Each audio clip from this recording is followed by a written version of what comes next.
Yeah, this is new. I know. I've never warned you guys, and I've showed you guys some pretty gruesome stuff, but this is different. Have you ever wondered what the Avengers would look like if every single member was an acclaimed serial killer? This is a story about friendship, about relationships, and about blood. This is Vinyl. Welcome back to my YouTube channel. And this is horror season. This is going to be wild. Now, let us begin. Because we start our story in a playroom. And in this playroom, we are introduced to a bloody axe, a ghoul, literally, and a bloodied up button. In this scene, someone is bleeding out. And in the corner sat an old man. The gentleman who was bleeding out begged the old man to put on the mask. But the old man was scared. He didn't know what to do. But that is until he heard music. Music booming from the speakers above. And just as the music began, the ghoul was getting ready to wield her bloody axe and split this gentleman in half. But she was stopped by a large hand. The old man, Walter, had worn his mask, brought back to life by the songs playing in the speaker. He was even snapping his fingers. He was back. But let's go back a few days so you could understand this story. This story begins in a park with the young gentleman from earlier. His name is Dennis, and Dennis is a cop.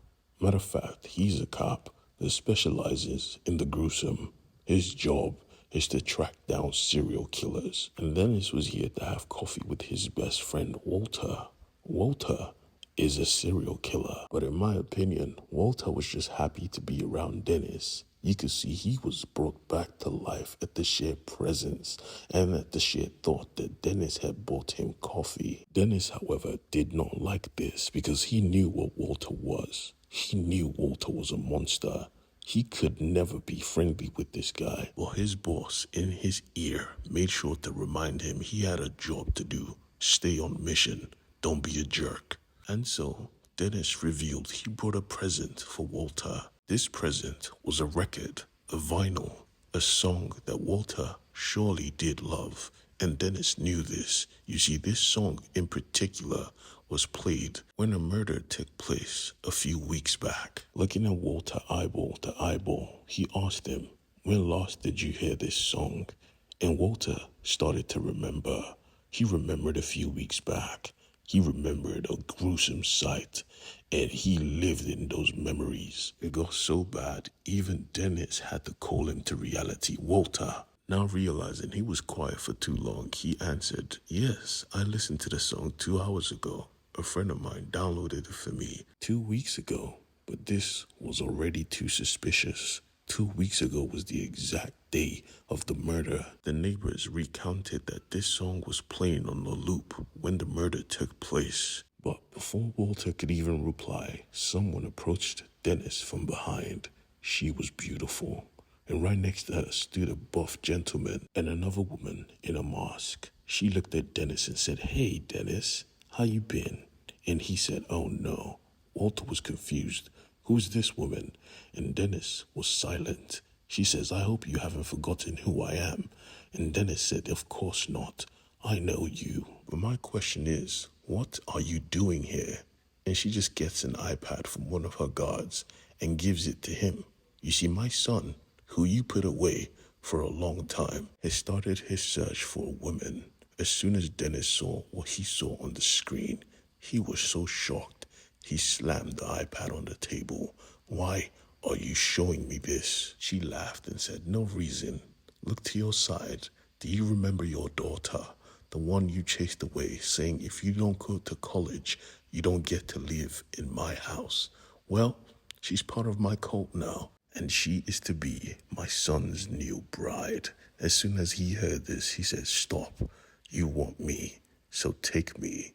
And she smiled and said, "Agreed." Letting his daughter go, he stood up, taking the earphones out of his ear, and he told his partner and his boss, "Don't follow me.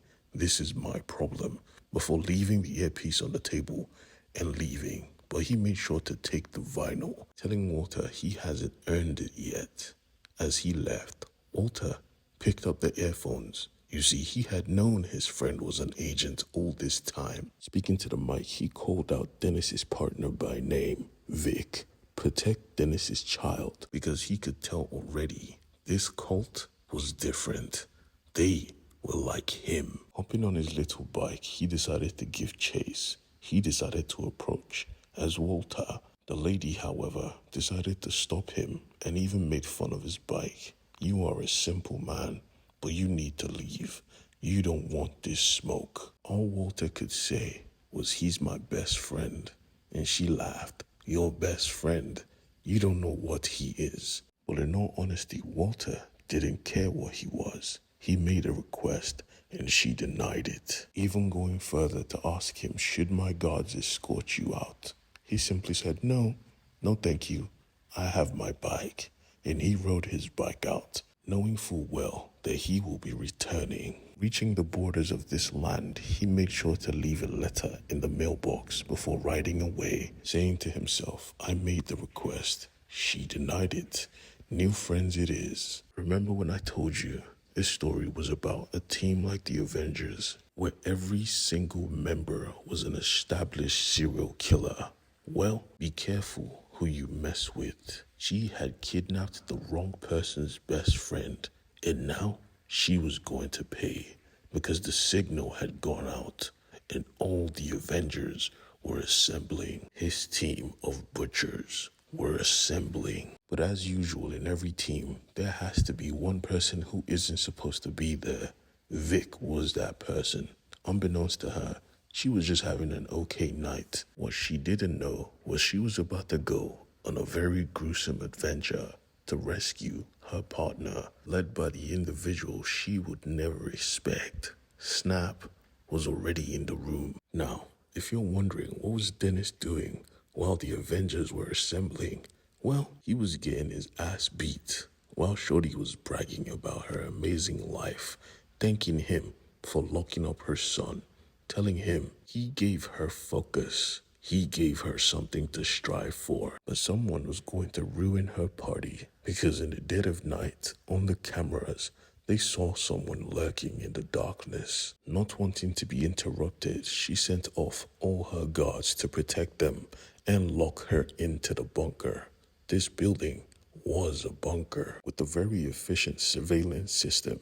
Sadly for her, she was going to watch as every guard sent to protect her was torn down. This individual was fast. This individual was brutal. He took hands.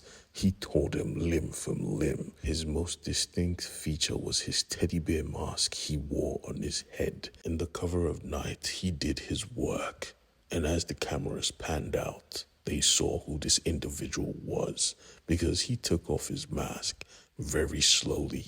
Looking at the camera, he simply said, Madeline, I did try to warn you. You brought this on yourself.